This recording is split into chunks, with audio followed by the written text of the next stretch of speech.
Hey y'all, I just wanted to come on here and let y'all know that your mind is truly, truly, truly powerful.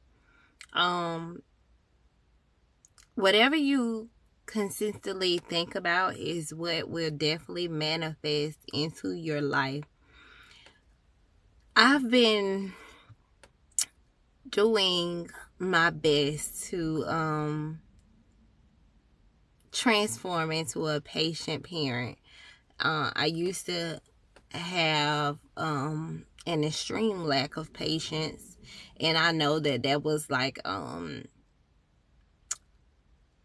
it was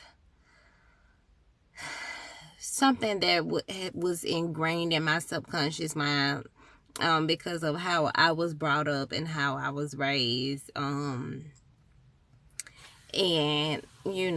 and the things I saw and experienced throughout my childhood. So throughout my parenting journey, I had started to realize that I was a very impatient parent, and I started to know and understand that children deserve patience too, because going through therapy really helped me understand that I wanted patience as a child. And so one of my main goals with parenting is to become the type of parent that um I desired, or that I wish I had. And I love my parents to death. I now know and understand that they only did the best that they could, and still know, with what they knew or whatever. And so, but now in the age of information, where we have access to information at our fingertips, I have learned and grown so much as a parent, um, with the patience level. And let me tell you, it is very challenging. Um, it is not easy at all, especially because sometimes you know, have to catch myself from reverting back to old ways. And what I mean by being patient is, allowing my children to have a voice, allowing them to feel their emotions. Like my son, the youngest one, Royal, he's about to be 2 next month in January. And so sometimes when you tell him no, when I tell him no, he has a fit, and he'll fall out, get upset. And so I have learned to allow him to feel that, allow him to go through that, allow him to release those emotions, instead of like, trying to stop him, or even physically punish him, like whoop him. Because this is one thing I've decided to do, is to stop with my children. I haven't whooped my children in about 2 years, or I wasn't really big on whooping them anyway. But sometimes, like, if they would have attitude fits, like falling out, that would be the thing that would trigger that. But now I'm learning to allow them to feel that, because they need to get those emotions out. They deserve to get those emotions out, rather just hold them in. Because if they hold those emotions in, they could cause sickness, because that's really where all disease and illness started, from unreleased trauma or unreleased emotions or whatever. And so, which is very spiritual. Everything is spiritual, honestly. But so, while learning this, um I have to catch myself, because and constantly reprogram my mind to remind myself, Kiersten, this is okay. It's okay for him to feel this. It's okay for him to release it. Because soon after he's crying, sometimes it take him about 2 minutes, sometimes maybe 5. But it doesn't take long after he's done releasing those. He's back okay. His mind is moving on to the other thing. Unlike us, sometimes we learn to hold, we were taught to hold in our emotions and not feel them.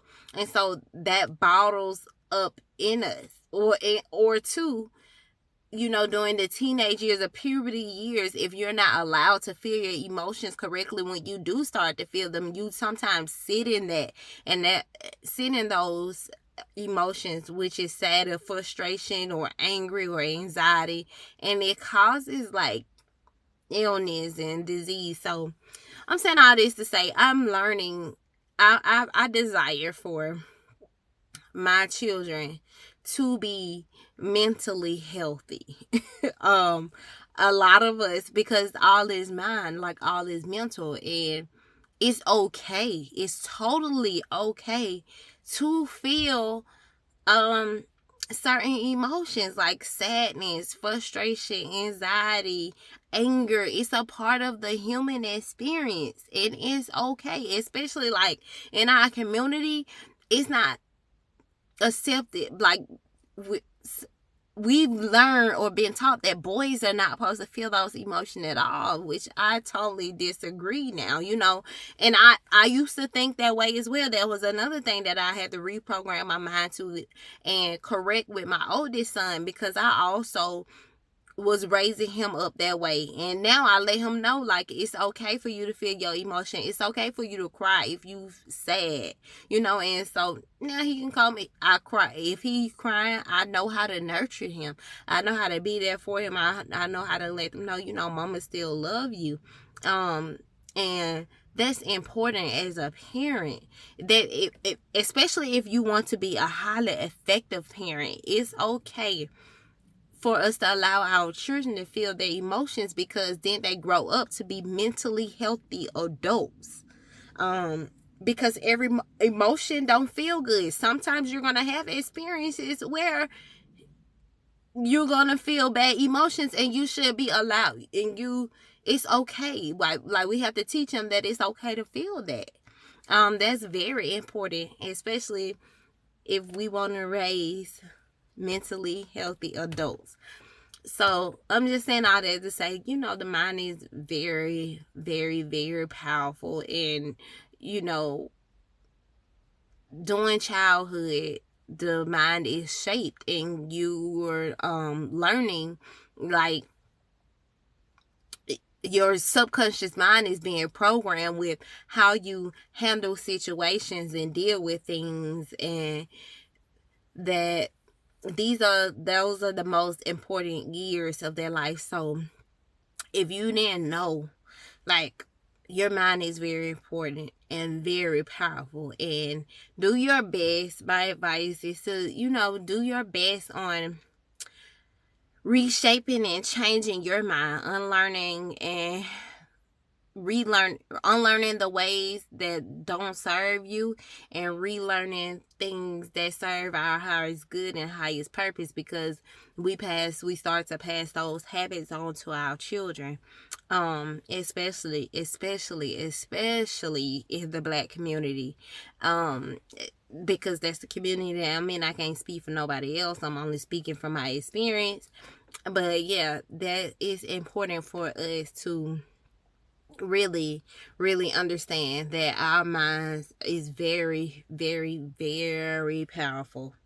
And everything we listen to, everything we say, everything we do affects our subconscious mind, and the choices we choose to make or don't make. Everything affects us, and how we think, and how we think ultimately shapes our lives. Because if you always thinking like something bad, then you're gonna attract those bad things to you. It's like if you always think, oh, I gotta do this, or watch out because somebody gonna rob me, then you're most likely to get robbed, or most likely to, something attract something like that to you, because of how your mind has been programmed. But when you learn to reprogram your mind to always think about what is the best possible outcome versus the worst, or today's gonna be a great day. Set intentions that reshapes your whole reality, and it's a powerful thing.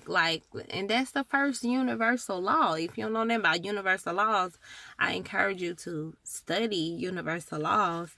But the first universal law is all is mental, all is mind, the law of mentalism. And that's very, very, very important. I think more of us need to learn and really understand what that means, because that our minds control our reality. Basically, that's just what it is. I love you, and let's continue to heal together. Until next time, peace.